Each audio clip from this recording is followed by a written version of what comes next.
নমস্কার বন্ধুরা, ইন্ডিয়ান কর্মবার্তায় আপনাদের স্বাগত। বন্ধুরা, আজকে একটি নতুন নোটিফিকেশন আমরা আলোচনা করব। তার আগে বলে রাখছি, এই চ্যানেলটিতে যারা নতুন এসেছেন তারা চ্যানেলটি সাবস্ক্রাইব করে নোটিফিকেশন আইকনটি ক্লিক করে রাখবেন পরবর্তী নোটিফিকেশনগুলো সময় মতো পাওয়ার জন্য। বন্ধুরা, আপনাদের একটি ছোট্ট স্টেপ আমাকে অনেক অনুপ্রাণিত করে এই ধরনের নোটিফিকেশন খুঁজে বের করে আপনাদের সামনে তুলে ধরা। ঠিক আছে বন্ধুরা, দেখে নিচ্ছি আজকে যে এক্সামিনেশনটা হবে সেটা life insurance corporation of India LIC তরফ থেকে বের হয়েছে। এখানে যে পোস্টটি সম্বন্ধে আমরা আলোচনা করব সেটি অ্যাসিস্ট্যান্ট ইঞ্জিনিয়ার। এখানে 81টি পোস্ট বের হয়েছে, যার মধ্যে অ্যাসিস্ট্যান্ট ইঞ্জিনিয়ার সিভিলে নেওয়া হবে 50টি পোস্ট, ইলেকট্রিক্যালে নেওয়া হবে 31টি পোস্ট, টোটাল 81টি পোস্ট আছে, 81টি পোস্ট। এর মধ্যে এসসিদের আছে 8টি পোস্ট, এই সিভিল যাদের আছে 8টি পোস্ট, এসটি আছে 3টি পোস্ট, ওবিসি আছে 13টি পোস্ট, ইডাব্লিউএস আছে 5টি এবং জেনারেলদের ক্ষেত্রে আছে 21টি পোস্ট। এই অ্যাসিস্ট্যান্ট ইঞ্জিনিয়ার ইলেকট্রিক্যাল এসসি আছে 4টি পোস্ট, এসটি 3টি, ওবিসি 8টি পোস্ট, ইডাব্লিউএস 3টি পোস্ট আর ইউআর ক্যান্ডিডেট জন্য আছে 13টি পোস্ট। দেখে নিচ্ছি পরবর্তী ইম্পর্টেন্ট আরেকটি, যেটা নেক্সট পোস্ট হচ্ছে অ্যাসিস্ট্যান্ট অ্যাডমিনিস্ট্রেটিভ অফিসার এএও স্পেশালিস্ট। এক্ষেত্রে আপনার 410টি পোস্ট নেওয়া হবে 410। এর মধ্যে এএও সিএ যাদের আছে তাদের টোটাল পোস্ট নেওয়া হবে 30টি। এও সিএস এক্ষেত্রে নেওয়া হবে 10টি পোস্ট। যারা অ্যাকচুয়ারিয়াল আছেন তাদের নেওয়া হবে 30টি পোস্ট। ইন্স্যুরেন্স স্পেশালিস্ট নেওয়া হবে 310টি পোস্ট। লিগ্যাল নেওয়া হবে 30টি পোস্ট। সর্বমোট 410টি পোস্ট আছে, আপনারা একটু দেখে নেবেন। এখানে এসসি এসটিদের পোস্ট বিভক্ত করা আছে, আপনারা একটু কাইন্ডলি ভিডিওটা পজ করে দেখে নেবেন। দেখে নিচ্ছি বন্ধুরা এখানে কি কি ক্রাইটেরিয়া আছে। হ্যাঁ, তার আগে বলে দিচ্ছি এখানে সর্বমোট যতগুলি পোস্ট আছে তার মধ্যে পার্সনস উইথ বেঞ্চমার্ক ডিসেবিলিটির জন্য পোস্ট সংরক্ষিত আছে। যেমন কি পিডাব্লিউডি ক্ষেত্রে আপনাদের লোকোমোটর ডিসেবিলিটি যারা আছেন তাদের ক্ষেত্রে 5টি পোস্ট সংরক্ষিত। ভিজুয়াল ইম্পেয়ারমেন্ট ক্ষেত্রে 4টি পোস্ট সংরক্ষিত। হেয়ারিং ইম্পেয়ারমেন্ট যারা আছেন তাদের ক্ষেত্রে 4টি পোস্ট, অথবা যারা ইন্টেলেকচুয়াল ডিসেবিলিটি অথবা মাল্টিপল ডিসেবিলিটির মধ্যে আছেন করেন তাদের ক্ষেত্রে 4টি পোস্ট সংরক্ষিত। দেখে নিচ্ছি পরবর্তী। বন্ধুরা, এখানে যে পোস্ট আপনারা অ্যাপ্লাই করবেন এখানে বলা হয়েছে candidate should apply for one post only in respect of post notified on 16 August 2025 for AAO generalist অথবা স্পেশালিস্ট অ্যান্ড অ্যাসিস্ট্যান্ট ইঞ্জিনিয়ার। মানে হচ্ছে যে কোনো একটা পোস্টেই আপনারা অ্যাপ্লাই করতে পারবেন। ঠিক আছে বন্ধুরা, দেখে নিচ্ছি পরবর্তী ইম্পর্টেন্ট টপিকটা। হ্যাঁ, এখানে যে আপনাদের এক্সামিনেশন শুরু হবে সেক্ষেত্রে স্টার্টিং অনলাইন রেজিস্ট্রেশন যেটা শুরু হয়ে যাবে সেটা 16 August 2025। Last date of online registration অথবা অনলাইন পেমেন্ট 8/9/2025। আর আপনাদের যে কল লেটার অথবা অ্যাডমিট কার্ড বলতে পারেন সেটা আপনাদের দেওয়া হবে 7 দিন পূর্বে এক্সামিনেশন। ঠিক আছে, ডেট অফ এক্সামিনেশন অনলাইন যেটা হবে প্রিলিমিনারি এক্সামিনেশন 3/10/2025 হবে। আর date of online examination for main সেটা হবে 8/11/2025। ডেটগুলো একটু মনে রাখবেন বন্ধুরা। বন্ধুরা, এখানে ক্রাইটেরিয়া যে দেওয়া হয়েছে ফিল আপ করার জন্য আপনাদের eligibility condition as on base ডেটটা হবে 1/8/2025। এখানে এই সিভিলের ক্ষেত্রে অ্যাসিস্ট্যান্ট ইঞ্জিনিয়ার সিভিলের ক্ষেত্রে মিনিমাম বয়স 21 থেকে 30 বছর হতে লাগবে। আর কোয়ালিফিকেশন লাগবে বিই বিটেক যে কোনো ইনস্টিটিউশন যারা এআইসিটি অ্যাপ্রুভাল থাকবে। হ্যাঁ, এখানে ডেটগুলি কিছু দেওয়া আছে, যারা এই ডেটের পূর্বে বা এই ডেটের পরবর্তী যারা আছেন তারা অ্যাপ্লাই করতে পারবেন না। এই দুই ডেটের মধ্যে যাদের বার্থ ডেট আছে তারাই ইলিজিবল অ্যাপ্লাই করার জন্য। এগুলি সবগুলি ক্ষেত্রেই দেওয়া আছে, সবগুলি পোস্টের ক্ষেত্রে আপনারা কাইন্ডলি ভিডিওটা পজ করে একটু দেখে নেবেন। হ্যাঁ, আপনাদের এই সিভিলের ক্ষেত্রে এখানে বলা হয়েছে যে candidate should have a minimum 3 years post qualification লাগবে। মানে ওয়ার্ক এক্সপিরিয়েন্স আপনার শো করতে লাগবে মিনিমাম 3 ইয়ার্স, আইদার কোনো ইনফ্রাস্ট্রাকচার অথবা কোনো বিল্ডিং প্রজেক্টে। ঠিক আছে, মাল্টি স্টোরিড। এই ইলেকট্রিক্যালের ক্ষেত্রে বন্ধুরা সেম 31 বছর থেকে 30 বছরের মধ্যে যারা আছেন তারা এলিজিবল অ্যাপ্লাই করার জন্য। আপনাদের কোয়ালিফিকেশন যেটা লাগবে BE BTech electrical passed out কোনো এআইসিটি অ্যাপ্রুভ ইউনিভার্সিটি অথবা ইনস্টিটিউশন থেকে। বন্ধুরা, এক্ষেত্রেও আপনাদের 3 বছরের এক্সপিরিয়েন্স চেয়েছে অ্যাপ্লাই করার জন্য। ঠিক আছে, পরবর্তী পোস্টটা হচ্ছে এএও চার্টার্ড অ্যাকাউন্ট। যারা সিএ থাকবেন তাদের ক্ষেত্রে 21 বছর থেকে 32 বছর দেওয়া হয়েছে বয়স। এর মধ্যে যারা থাকবেন তারা এলিজিবল। এখানে বন্ধুরা ডেটটা দেওয়া আছে, বার্থ ডেট। এই ডেটের মধ্যে যারা থাকেন তারাই এলিজিবল অ্যাপ্লাই করার জন্য। বন্ধুরা এক্ষেত্রে আপনাদের যে লাগবে bachelor degree from a recognised Indian university or institution, ঠিক আছে। Candidate should have passed final examination and institute of chartered account of India. বন্ধুরা এটা একটু দেখে নেবেন। সাথে আপনাদের বলা হয়েছে যে the candidate should have associate member of institute of chartered accounts of India, আপনাদের মেম্বারশিপ থাকতে লাগবে, ঠিক আছে। Plus, candidates should provide their membership number and the same will be verified with the Institute of Chartered Accounts of India. বন্ধুরা এই কথাগুলি একটু মাথায় রাখবেন, আমি হাইলাইট করে রেখেছি এর জন্যই। যারা অ্যাপ্লাই করবেন এএও কোম্পানি সেক্রেটারি, তাদের ক্ষেত্রে বয়স সীমা দেওয়া হয়েছে মিনিমাম 21 বছর থেকে 30 বছর। আর এখানে বার্থ ডেটের যে ইয়েটা আছে আপনারা দেখে নেবেন যে যারা এর মধ্যে পড়বেন তারাই এলিজিবল অ্যাপ্লাই করার জন্য। এখানে আপনাদের যে qualification bachelor degree from a recognised Indian university অথবা ইনস্টিটিউশন, সাথে আপনাদের লাগবে qualified member of the institute of company secretary of India ICSI certification, ঠিক আছে। নেক্সট আমরা দেখে নিচ্ছি যে পোস্টটা হচ্ছে এও অ্যাকচুরিয়াল। এক্ষেত্রে আপনাদের বয়স সীমা হবে 21 থেকে 30 বছর। এখানে আমরা আপনাদের বর্ন ডেটটা ক্রাইটেরিয়াটা দেখে নেবেন। এক্ষেত্রে আপনাদের কোয়ালিফিকেশন লাগবে bachelor degree in any discipline from a recognised Indian university অথবা ইনস্টিটিউশন থেকে, ঠিক আছে। বন্ধুরা এই ক্ষেত্রে আপনাদের একটা ক্রাইটেরিয়া দেওয়া আছে, কাইন্ডলি একটু দেখে নেবেন। পরবর্তী আমরা দেখে নিচ্ছি এএও ইন্স্যুরেন্স স্পেশালিস্ট। এক্ষেত্রে বয়সসীমা দেওয়া হয়েছে 21 বছর থেকে 30 বছরের মধ্যে যারা আছেন তারা ফিল আপ করতে পারবেন, ঠিক আছে। আপনাদের পাসড আউট লাগবে degree from any discipline from a recognize Indian university অথবা ইনস্টিটিউশন, সাথে আপনাদের এলআইসির professional qualification in life insurance fellowship insurance যারা করেছেন বা having minimum experience of 5 years of above working life in insurance companies যারা regulated by IRDI, তারা eligible এই পোস্টটার জন্য। এএও ইন্স্যুরেন্স স্পেশালিস্ট এই পোস্টটা অ্যাপ্লাই করার জন্য। পরবর্তী যে পোস্টটা বের হয়েছে সেটা হচ্ছে এএও লিগ্যাল। এক্ষেত্রে আপনাদের বয়সসীমা 21 থেকে 32 বছর আছে। এখানে আপনাদের একটা ক্রাইটেরিয়াটা দেখে নেবেন। এক্ষেত্রে আপনাদের যে কোয়ালিফিকেশন চেয়েছে সেটা হচ্ছে bachelor degree in law from any university অথবা college recognised by UGC with a minimum of 50% marks or equivalent in the aggregate of all semesters অথবা years. For SC/ST candidate and PWD candidate আপনাদের লাগবে 45% in bachelor degree in law in the aggregate of all semester or years. বন্ধুরা একটু kindly ভিডিওটা pause করে আপনারা দেখে নেবেন। সাথে আপনাদের লাগবে post qualification experience as on August 1, 2025। কি কি লাগবে বন্ধুরা ভিডিওটা পোস্ট করে আপনারা এইগুলি একটু দেখে নেবেন। বার কাউন্সিল থেকে এক্সপিরিয়েন্স কি কি লাগবে এগুলো একটু কাইন্ডলি দেখে নেবেন যারা লিগেলে অ্যাপ্লাই করবেন এও, ঠিক আছে। এক্ষেত্রে যে রিল্যাক্সেশনটা দেওয়া হয়েছে অবশ্যই SC/ST-দের জন্য 5 বছর, ওবিসিদের জন্য 3 বছর, পিডব্লিউডি জেনারেল 10 বছর, পিডব্লিউডি SC/ST 15 বছর, আর পিডব্লিউডি ওবিসি ক্ষেত্রে 13 বছর। বন্ধুরা আরও এখানে কিছু এক্স সার্ভিসম্যান অথবা কমিশন অফিসার যারা আছেন তারাও এলিজিবল অ্যাপ্লাই করার জন্য।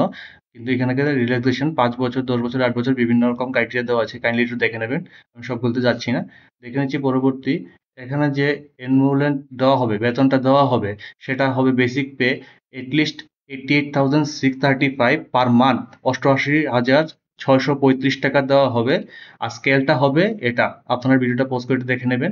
সাথে একথা বলা হয়েছে যে যদি আপনারা কোনো ক্লাসে সিটিতে বসবাস করেন ওইখান থেকে অ্যাপ্লাই করেন সেই ক্ষেত্রে মিনিমাম স্যালারি হবে 1,26,000 টাকা।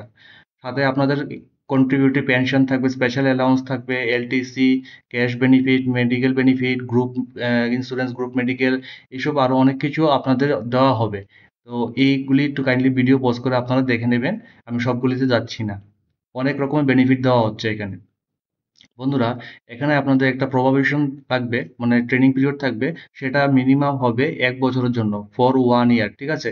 From the date of joining, যেই দিন তারা জয়েন করবেন তখন থেকে, ঠিক আছে। সাথে গ্যারান্টি বন্ড একটা সাইনিং করতে লাগবে।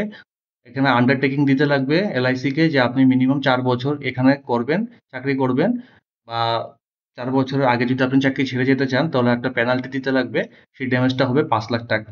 সেই কথাটা একটু মাথায় রাখবেন বন্ধুরা। অ্যাপ্লিকেশন ফি SC/ST এবং পিডব্লিউডি ক্যান্ডিডেটের ক্ষেত্রে 85 রুপিস, 85 টাকা plus GST plus transaction charges যা আসে। আর for all other candidate application fee হবে 700 টাকা plus GST plus transaction charges সব মিলে যা আসে। বন্ধুরা সিলেকশন প্রসিডিউরে এক্ষেত্রে 3 রকমের প্রসেস হবে, সরি 3টা প্রসেসের মাধ্যমে হবে। যেমন কি প্রথম প্রসেসের মাধ্যমে যেটা ফেজ 1 প্রিলিমিনারি এক্সামিনেশন হবে, কোন পোস্টটা যেটা এএও স্পেশালিস্ট বা চার্টার্ড অ্যাকাউন্ট যারা ফিল আপ করছেন বা কোম্পানি সেক্রেটারি ফিল আপ করছেন, অ্যাকচুয়ারিয়াল যারা ফিল আপ করছেন বা ইন্স্যুরেন্স স্পেশালিস্ট যারা ফিল আপ করছেন বা যারা ইঞ্জিনিয়ারিং ফিল আপ করছেন, তাদের ক্ষেত্রে ফেজ 1 প্রিলিমিনারি এক্সামিনেশনটা ক্রাইটেরিয়াটা এখানে দেওয়া আছে। এখানে আপনাদের নেগেটিভ মার্কস থাকবে, মাথায় মনে রাখবেন এই কথাটা। যেমন কি আপনাদের এই এক্সামে হবে reasoning ability test, quantitative aptitude test, English language, যেখানে এমফেসিস গ্রামার এইসব নিয়ে আপনাদের আসবে, কম্প্রিহেনশন। তো এখানে আপনাদের টোটাল 100টা কোশ্চেন থাকবে, 70 নাম্বার মার্কস থাকবে, তাতে সময় পাবেন আপনারা 60 মিনিট, 60 মিনিট, ঠিক আছে। এই কথাটা একটু মাথায় রাখবেন, যেটা এখানে স্পেশালি হাইলাইট করে রেখেছি আমি আপনাদের জন্য। ফেজ 2-তে আপনাদের মেইন এক্সামিনেশন হবে। বন্ধুরা আমি বললাম যে এএও যারা স্পেশালিস্ট পোস্টে অ্যাপ্লাই করছেন বা যারা চার্টার্ড অ্যাকাউন্টে অ্যাপ্লাই করছেন বা যারা কোম্পানি সেক্রেটারি অ্যাপ্লাই করছেন, অ্যাকচুয়ারিয়াল পোস্টে অ্যাপ্লাই করছেন, যারা ইন্স্যুরেন্স স্পেশালিস্টে অ্যাপ্লাই করছেন বা ইঞ্জিনিয়ারিংয়ে অ্যাপ্লাই করছেন, তাদের ক্ষেত্রে এখানে সিলেবাসটা হচ্ছে এরকম টাইপের যে আপনাদের 150 নম্বরের 150 মার্কসের অবজেক্টিভ টাইপ কোশ্চেন থাকবে, প্লাস ডেসক্রিপটিভ টেস্ট হবে এখানে 150 মার্কস, টোটাল 300 নম্বরের এক্সাম হবে, ঠিক আছে। টোটাল ডিউরেশন পাবেন 2 ঘন্টা, 2 আওয়ার্স। এখানে কোনো নেগেটিভ মার্কিং থাকবে না, there will be no negative marking in main examination, sorry.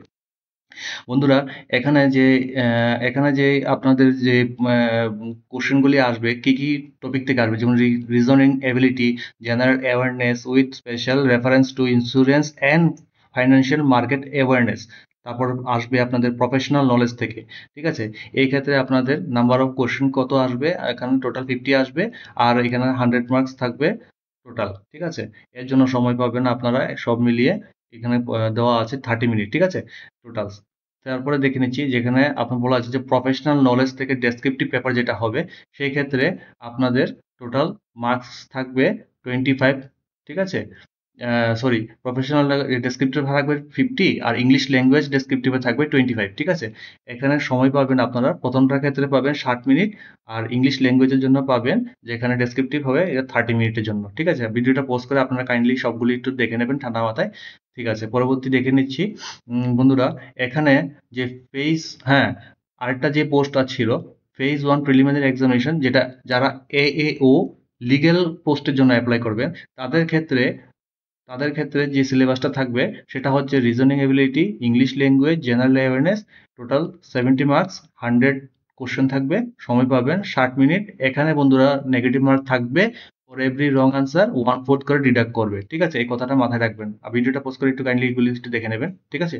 তারপর এই এএও লিগ্যাল পোস্টের জন্যই মেইন এক্সামিনেশনে কোনো নেগেটিভ মার্ক থাকবে না। এখানে আপনার 150 নম্বরের 150 মার্কস থাকবে অবজেক্টিভ টাইপ কোশ্চেন, আর ডেসক্রিপটিভ থাকবে 150 মার্কসের, এই কথাটা মাথায় রাখবেন। আর এখানে যে টপিকটা নিয়ে আপনাদের কোশ্চেন আসবে, যেমন reasoning ability, general awareness, financial market awareness, এইসব নিয়ে আসবে। প্রফেশনাল নলেজ এক্ষেত্রে আপনাদের টপিকে থাকবে, টোটাল ম্যাক্সিমাম মার্ক থাকবে 150, আর নাম্বার অফ কোশ্চেন থাকবে 100, সময় পাবেন টোটাল 60 মিনিটস, ঠিক আছে বন্ধুরা। নেক্সট এখানে দেখে নিচ্ছি, হ্যাঁ, এখানে আপনাদের প্রফেশনাল নলেজ ডেসক্রিপটিভ পেপারেও কোশ্চেন থাকবে, এখানে টোটাল থাকবে 50 মার্কসের। ইংলিশ ল্যাঙ্গুয়েজ ডেসক্রিপটিভ এখানে থাকবে 25, এখানে 60 মিনিট আর 30 মিনিট করে সময় পাবেন প্রত্যেকটা টপিকের উপরে। বন্ধুরা দেখে নিচ্ছি পরবর্তী ইম্পর্টেন্ট তথ্য, যেগুলি নিয়ে আমরা আপনাদের সামনে তুলে ধরছি। আমি সবগুলিতে যাচ্ছি না, যেগুলি ইম্পর্টেন্ট সেগুলি আপনাদের সামনে তুলে ধরার চেষ্টা করি। হ্যাঁ বন্ধুরা, এখানে আপনাদের ফেজ 3-তে যে ইন্টারভিউটা হবে, সরি, ফেজ 3-তে যে ইন্টারভিউটা হবে, এক্ষেত্রে আপনাদের কি হবে, ম্যাক্সিমাম ইন্টারভিউ মার্কস থাকবে 60 নম্বরের 60, কোয়ালিফাইং মার্কস থাকবে ইডাব্লিউএস অথবা আনরিজার্ভ ক্যান্ডিডেট অথবা ওবিসি ক্যান্ডিডেটের জন্য 30 মিনিমাম, আর qualifying marks for SC ST PWD candidate 27 পেতে লাগবে, 27 নাম্বার পেতে লাগবে মিনিমাম। বন্ধুরা এগুলি মাথায় রাখবেন, এগুলি qualifying marks, not job marks, ঠিক আছে। তারপর দেখে নিচ্ছি বন্ধুরা পরবর্তী ইম্পর্টেন্ট, হ্যাঁ, আপনাদের সিলেকশন প্রসিডিউরটা কিভাবে হবে, ফাইনাল মেরিট লিস্টে কিভাবে বের হবে। এখানে থাকবে marks obtained in main examination plus marks obtain in interview, যারা হাইয়েস্ট থাকবেন সেই হিসাবে মেরিট লিস্ট হিসাবে আপনাদের তৈরি করা হবে। এই 2টার মার্কস কাউন্ট করা হবে মেইনলি।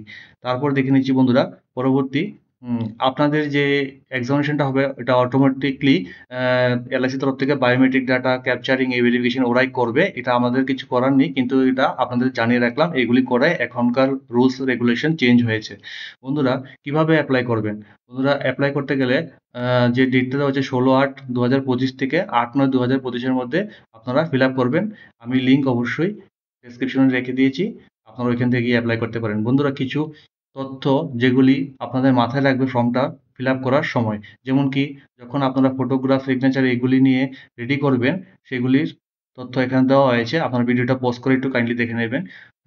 আমি বলেছিলাম সিগনেচার ক্যাপিটাল লেটারে হবে না, এটা মাস্ট মাথায় রাখবে। অনেকে এরকম ভুল করে থাকে তাড়াহুড়োর মধ্যে। লেফট হ্যান্ড থাম্ব ইমপ্রেশন, বাম হাতের বুড়ো আঙ্গুলের ছাপ দিতে লাগবে। সেটা নাড়াচাড়া করতে পারবেন না বা ডাবল করবেন বা ওভারল্যাপিং করতে পারবেন না, যদি হয় রিজেক্ট হয়ে যাবে। তার সাথে এই যে লেখাটা আই, আপনার নাম লিখবেন hereby declare that all the information submitted by me in the application form is correct, true and valid. I will present the supporting documents as and when required. এই কথাটা আপনারা বাই হ্যান্ড লিখবেন না, কম্পিউটারে typing করে লিখলে কিন্তু হবে না, ঠিক আছে? আর সাথে মনে রাখবেন এটা ক্যাপস লকে মানে ক্যাপিটাল লেটারে লিখবেন না, এটা লিখতে লাগবে আপনাদের নর্মাল যেরকম আমরা লেখা করি, ঠিক আছে? ক্যাপিটাল লেটারে ইনফরমেশন হবে না। বন্ধুরা এখানে যে অ্যাপ্লিকেশনটা আপনারা করবেন, চলে যাবেন www.licindia.in। এখানে গিয়ে কেরিয়ার যে আছে, কেরিয়ার ট্যাবে অ্যাপ্লাই ক্লিক করে আপনারা রেজিস্ট্রেশন শুরু করতে পারবেন। বাকি আমি তো লিঙ্ক ডেসক্রিপশন দিয়ে রেখেছি, সেখান থেকে আপনারা সুন্দর করে অ্যাপ্লাই করতে পারবেন যারা ইন্টারেস্টেড। আর যদি কোনো সমস্যার সম্মুখীন হন অবশ্যই আমাকে জানাবেন, আমি চেষ্টা করব আপনাদের সেটা একটা নিয়ে একটা ভিডিও বানিয়ে দেওয়ার জন্য, যে কিভাবে অ্যাপ্লাই করে, ঠিক আছে? বন্ধুরা দেখে নিচ্ছি। বন্ধুরা এখানে যেভাবে অ্যাপ্লাই করবেন সেই প্রসেসটাই মেনশন করা হয়েছে। আমি আর এতে বেশি টাইম নষ্ট করছি না, আপনারা ভিডিওটা পজ করে একটু কাইন্ডলি দেখে নেবেন, ঠিক আছে? ঠিক আছে, পরবর্তী ইম্পর্টেন্ট টপিকটা হচ্ছে পেমেন্ট মোডটা তো অনলাইন মোডেই হবে, এখন সব পরীক্ষায় অনলাইন মোড হয়, সেটা আপনারা দেখে নেবেন। হ্যাঁ, এখানে বলা হয়েছে যে যদি আপনারা প্রিন্ট আউট একটা নিয়ে নেবেন, যে আপনার যে ফিটা পে করছেন বা অ্যাপ্লিকেশন ফর্মটা যে করবেন, এটা একটা প্রিন্ট আউটের অপশন থাকে, সেখানে ফর্মটা সেভ করে রাখবেন, এটা পরবর্তী সময়ে দরকার লাগতে পারে, ঠিক আছে? বন্ধুরা এখানে guidelines for scanning and upload document, কিভাবে আপনারা স্ক্যান করবেন, কিভাবে আপলোড করবেন সেই সম্বন্ধে সম্পূর্ণ তথ্য দেওয়া হয়েছে। ফটোগ্রাফ ইমেজটা কিভাবে তৈরি করবেন, আপনার যে ফটোটা তুলবেন, সাথে এটা কিভাবে সাবমিশন করবেন, এটা ডাইমেনশন কি, এটা কত কেবির মতো লাগবে, এগুলি সব এখানে আলোচনা করা হয়েছে। বন্ধুরা কাইন্ডলি একটু দেখে নেবেন, ঠিক আছে? না পারলে কমেন্ট সেকশনে কমেন্ট করবে জানাবেন, আমি চেষ্টা করবো এটা একটা ভিডিও বানিয়ে দেওয়ার জন্য, ঠিক আছে? এখানে কিছু হাইলাইট করে রেখেছি, এগুলি আপনারা করবেন না। ডোন্টস অফ ফটো ক্যাপচার, এগুলি মাথায় রাখবেন, ঠিক আছে? সিগনেচার কিভাবে আপলোড করবেন এবং কিভাবে নেবেন, লেফট হ্যান্ড থাম্ব ইমপ্রেশন কিভাবে করবেন, কিভাবে লিখবেন, সেটা হ্যান্ড রিটেন ডিক্লারেশনটা সম্পূর্ণ তথ্য এখানে দেওয়া আছে। যেমন কি সিগনেচারের ক্ষেত্রে কত মেগাপিক্সেল হতে লাগবে, পিক্সেলটা কিরকম, কত কেবির মধ্যে হতে লাগবে, এখানে সবকিছু ব্যাপার আছে। যেমন কি লেফট হ্যান্ড থাম্ব ইমপ্রেশন ফাইলটা জেপিজি ফাইল হতে লাগবে বা জেপিইজি ফাইল হতে লাগবে, ডাইমেনশন 240 by 240 পিক্সেল, ঠিক আছে? আমরা স্ক্যানিং এর সময় একটা কথা মাথায় রাখবেন, 200 ডিপিআই, এটা আপনারা যখন স্ক্যান করতে যাবেন তখন একটা অপশন শো করে ডিপিআই সেই হিসাবে চেঞ্জ করা যায়। তো এই কথাটা একটু মাথায় রেখে আপনারা স্ক্যানটা করবেন। না পারলে আমাকে কমেন্ট সেকশনে জানাবেন। ফাইল সাইজ এখানে 20 to 50 কেবির মধ্যে রাখতে লাগবে, ঠিক আছে? হ্যান্ড রিটেন ডিক্লারেশন, এই যে উপরে যে লেখাটা ছিল আই, তারপর আপনার নাম যেটা করে যেটা হাতে লিখবেন, সেটা কিভাবে ফিল আপ করে আপলোড করবেন সেটা সম্বন্ধে দেওয়া আছে। এটা ফাইল টাইপ কি হবে, ডাইমেনশনটা কি হবে, ফাইল সাইজটা কিরকম ভাবে আপনি স্ক্যান করবেন, সম্পূর্ণ দেওয়া আছে। না পারলে অবশ্যই কমেন্ট সেকশনে জানাবেন, ঠিক আছে বন্ধুরা? তারপরে এখান থেকে আছে স্ক্যানিং দ্য ডকুমেন্ট, আপনার যে যাবতীয় যা পাস করেছেন, যা আপনার ওয়ার্ক এক্সপিরিয়েন্স, সবগুলি কিভাবে করবেন, কিভাবে ফরম্যাট হবে, জেপিজি জেপিইজি ফরম্যাট কিভাবে বানাবেন, সম্পূর্ণ তথ্য দেওয়া আছে। একটু ভিডিওটা পজ করে বন্ধুরা দেখে নেবেন। বন্ধুরা প্রসিডিওর অফ আপলোডিং ডকুমেন্ট, সেই স্ক্যান করার পর কিভাবে আপলোড করবেন সেই তথ্যও দেওয়া হয়েছে এখানে, একটু কাইন্ডলি আপনারা দেখে নেবেন। যদি সমস্যা হয় অবশ্যই আমাকে বলবেন, আমি কমেন্ট সেকশনে কমেন্ট করলে আমি সেটা নিয়ে একটা তথ্য বানিয়ে দেবো, ভিডিও বানিয়ে দেবো, ঠিক আছে? দেখে নিচ্ছি বন্ধুরা পরবর্তী ইম্পর্টেন্ট তথ্যগুলি আপনার সামনে যেটা তুলে ধরছি আমি। বন্ধুরা, তার আগে একটা ছোট্ট রিকোয়েস্ট থাকবে, যারা এই চ্যানেলটিতে নতুন এসেছেন অবশ্যই চ্যানেলটি সাবস্ক্রাইব করে নোটিফিকেশন আইকনটি ক্লিক করে রাখবেন। বন্ধুরা, আপনাদের ছোট্ট একটি ইনিশিয়েটিভ আমাকে অনেক মোটিভেট করে এই ধরনের নোটিফিকেশন খুঁজে বের করার জন্য। বন্ধুরা, এখানে আজকে যে নোটিফিকেশনটা আমরা আলোচনা করেছি, এখানে অনেকগুলি পোস্ট বের হয়েছে আমরা দেখলাম। তো যারা ইলিজিবল, যারা ইচ্ছুক যে এই পোস্টে অ্যাপ্লাই করবেন, তারা অবশ্যই অ্যাপ্লাই করুন। তো বন্ধুরা, আজকের জন্য এতটুকুই। ধন্যবাদ।